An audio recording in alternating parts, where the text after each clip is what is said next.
Welcome to Perspectives, a special presentation of the Power of the Patient Project. Today's guest is Laura Wingate. And now, here is your host, Charlotte Grinnell. Hi, I'm Charlotte Grinnell, and welcome to Perspectives presented by the Power of the Patient Project. My guest today is Laura Wingate, Senior Vice President, Education Support and Advocacy for the Crohn's and Colitis Foundation headquartered in New York City. Laura began her career working at Memorial Sloan Kettering Cancer Center.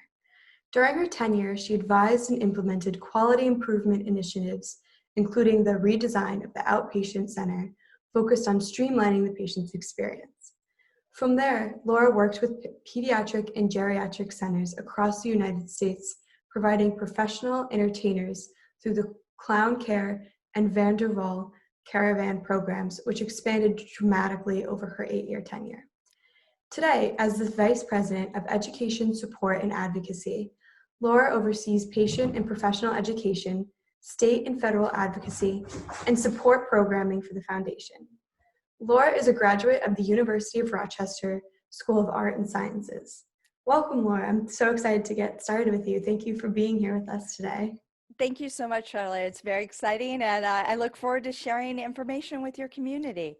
Yeah, so just like to get started, would you mind explaining the differences between Crohn's and colitis and how they're related and how they're different?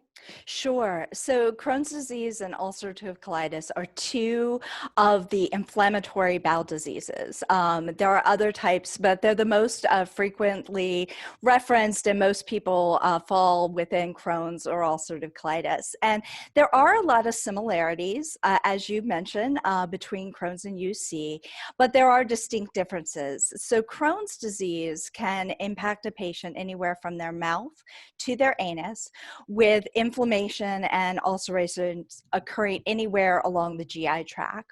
Whereas ulcerative colitis, the extent of the inflammation is limited to the colon.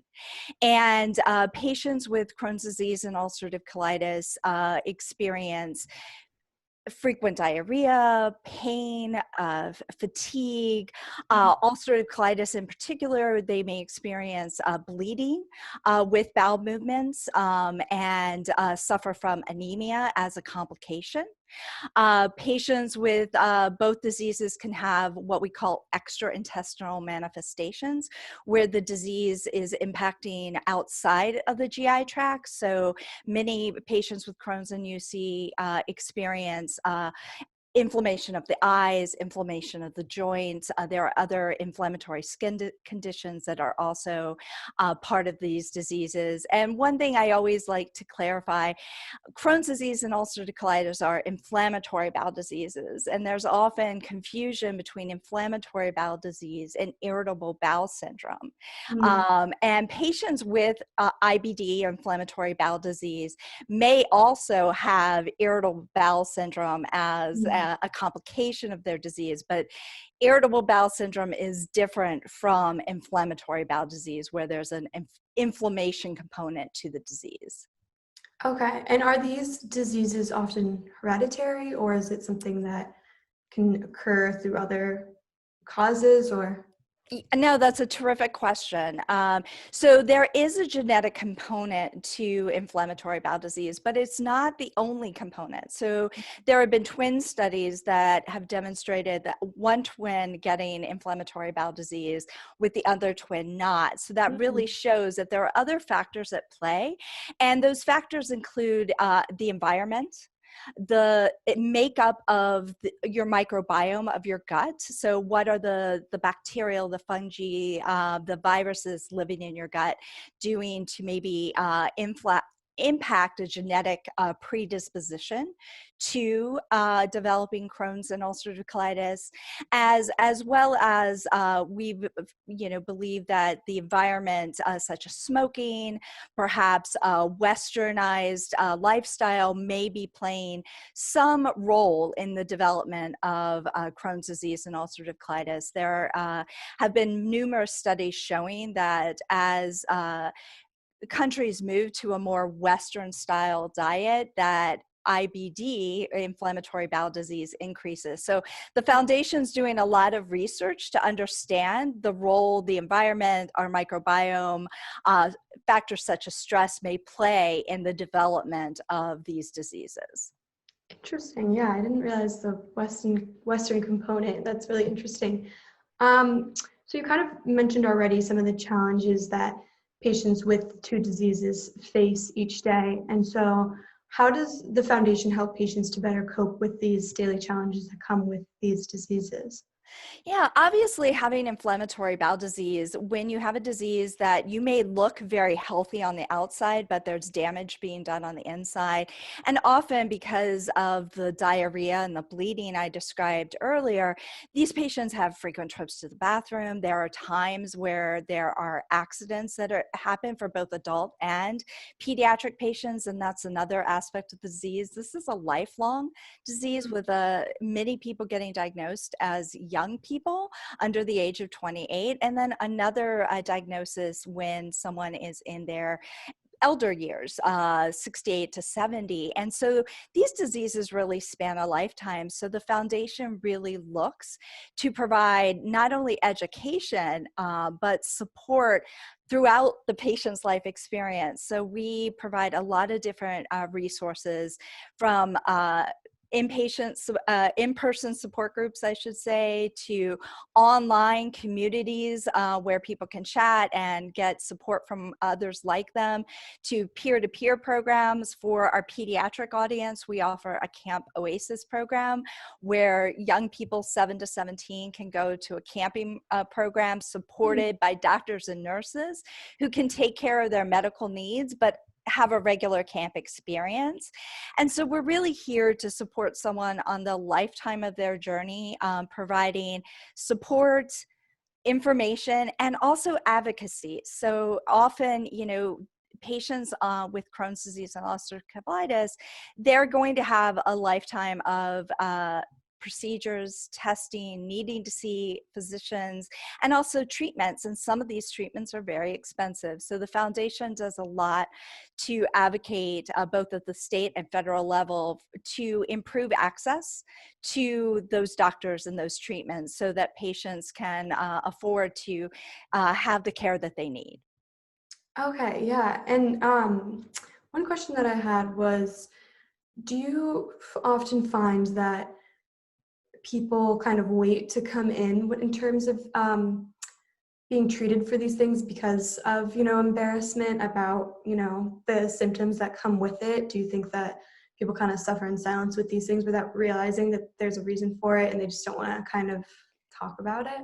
Well, you've actually, I'm so thrilled you asked me that question because it's one of the things that we do find that IBD patients often have a delay in diagnosis, and that delay can be a year to 5 years. And we know that the longer people wait, the worse the disease experience can be. So one of the things the foundation has recently launched is a public awareness campaign really to put this messaging out that these symptoms aren't normal and you should see a gastroenterologist. It could be that someone has IBS, but we want to make sure that if somebody's experiencing diarrhea, pain, fatigue, weight loss, fevers, that they go and see someone. We know that the symptoms can be embarrassing and sometimes isolating, but if we get somebody to the appropriate healthcare provider to get their diagnosis and get the appropriate treatment, we can also then help them find a community of people who can understand their experiences and support them along their journey. So thank you for asking that. And it's one of the key priorities of the foundation in 2021 to raise awareness and get people seeing the appropriate healthcare provider.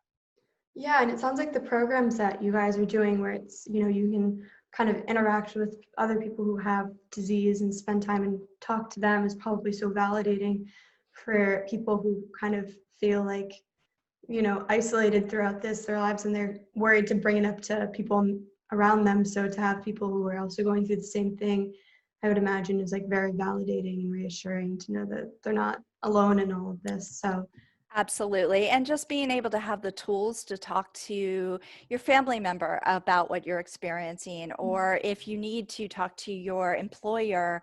One of the programs we recently launched was what to share with your employer, how to ask for accommodations Mm, to get to maybe get you closer to the bathroom, or have a flex work schedule if your symptoms are worse in the morning than in the afternoon. And mm. so it's providing the tools to be able to communicate where a patient feels comfortable communicating that they have inflammatory bowel disease.